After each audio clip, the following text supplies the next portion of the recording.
Games Plus Arcade tersedia hanya di RCTI Plus Super App. Mainkan sekarang. Ayahnya, kemudian kakeknya, kemudian pamannya, dari saudara ayahnya atau mungkin saudara.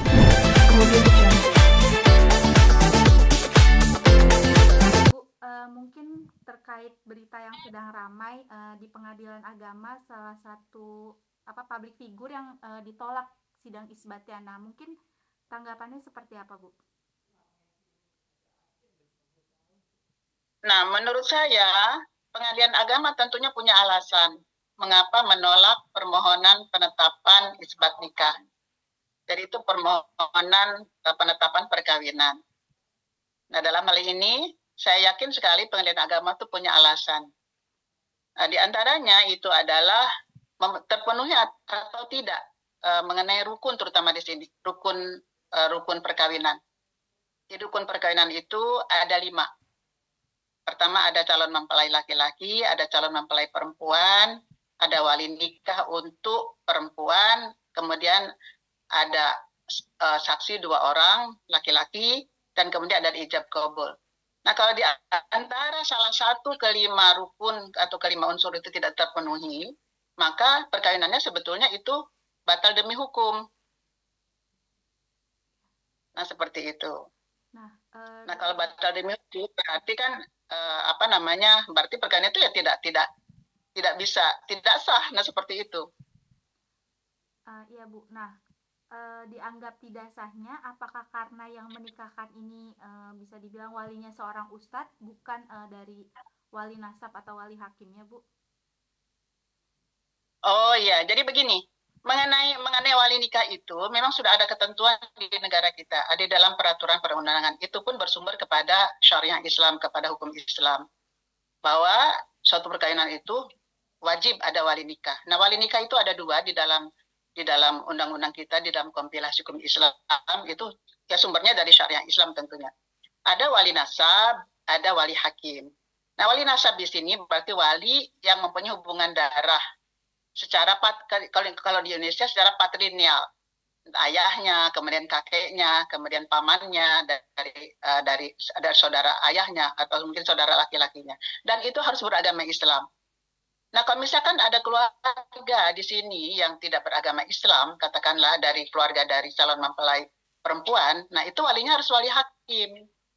Nah, wali hakim itu siapa? Negara kita menentukan wali hakim itu adalah di sini pemerintah.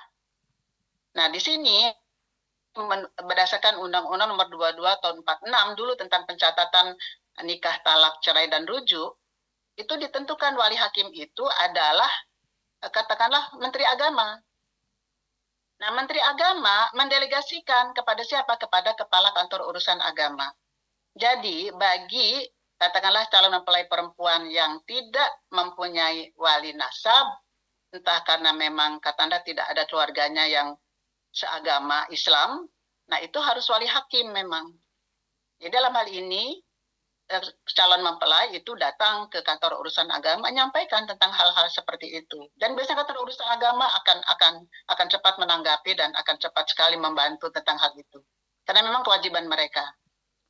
Jadi harusnya wali nikahnya itu adalah dilakukan wali hakim yang dilakukan oleh kepala kantor urusan agama setempat.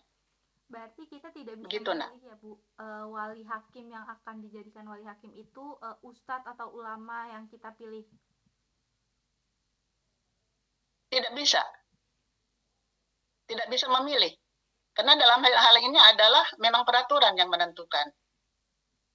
Ustadz itu tidak bisa jadi wali hakim. Jadi wali hakim itu adalah di sini saya ulang lagi Menteri Agama yang mendelegasikan ke kepala kantor urusan agama.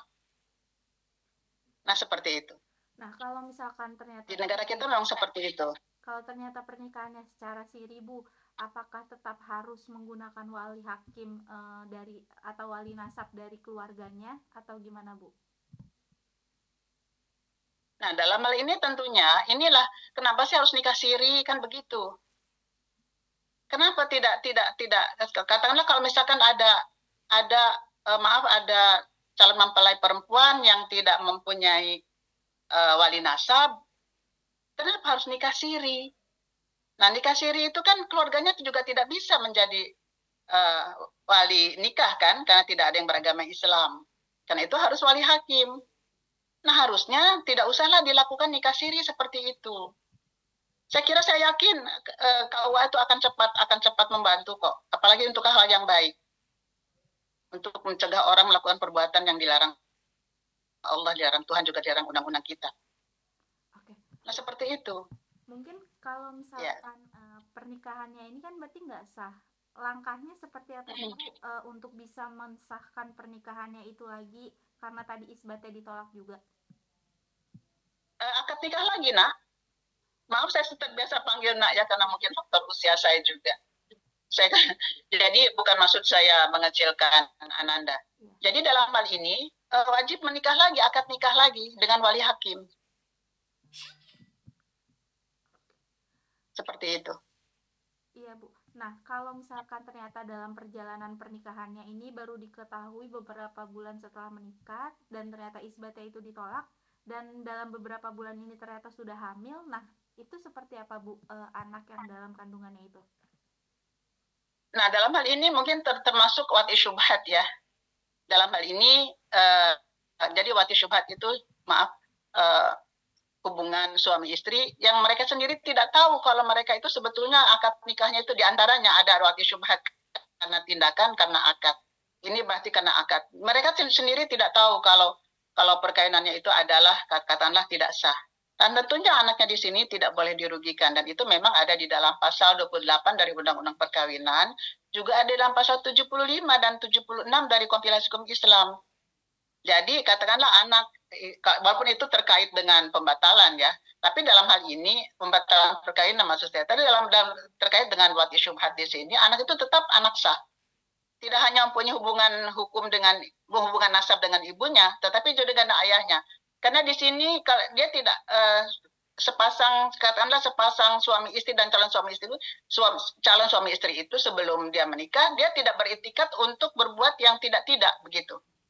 Karena dia karena mungkin kurang informasi yang dia terima, sehingga dia menganggap perkawinannya adalah sah, tetapi ternyata tidak sah gitu. Jadi anaknya tetap anak sah. Bu, ini kan public figure-nya kan. Jadi bisa saling mewaris dengan ibunya dan dengan ayahnya. Tapi di sini harus segera yang bersangkutan melakukan akad nikah lagi. Jangan sampai si anaknya itu sudah lahir gitu ya Bu, atau gimana? Ya, untuk apa ditunda lagi gitu kan, sudah ini. Bukan soal anak sudah lahir dan belum lahir, tapi dalam hal ini untuk apa ditunda lagi setelah katakanlah setelah ditolak oleh pengadilan agama dalam hal ini. Saya yakin sekali pengadilan agama punya alasan yang kuat di situ. Saya yakin sekali, tidak bermaksud apapun. Tapi justru karena sayang kepada kedua suami istri tersebut, karena mungkin sekali lagi mungkin ya pengetahuan belum sampai ke mereka. Ini bukan maksud merendah, karena tidak semuanya juga tahu tentang hal itu. Jadi kurang sosialisasi juga lah tentang hal. Ya Bu, kan ini pihak public figure itu kan menyerahkan ke WO ya Bu. Nah, apakah WO-nya itu bisa dituntut karena kesalahan yang ada atau gimana Bu? Dilihat dulu WO-nya itu punya itikat buruk atau tidak. Lagi-lagi memang di sini tentang saya mungkin dari tahun 80-an ya, supaya sosialisasi tentang undang-undang perkawinan itu harus sampai gitu kepada seluruh masyarakat. Nah, sekarang ini memang belum sampai, masyarakat itu tahu semua. Nah, saya kira di sini menurut saya WO-nya itu adalah juga, saya kira tidak ada itikat buruk dalam hal ini. Dia tidak tahu juga. Menurut saya loh, belum tahu mungkin. Jadi selesaikanlah dengan baik-baik, menurut saya. Jadi tidak usah diselesaikan dengan cara-cara yang malah membuat hal-hal yang yang semakin tidak damai begitu. Akad nikah saja lagi. Saya yakin WO-nya tidak bermaksud buruk di sini. Oke, ya cukup Ibu. Ya.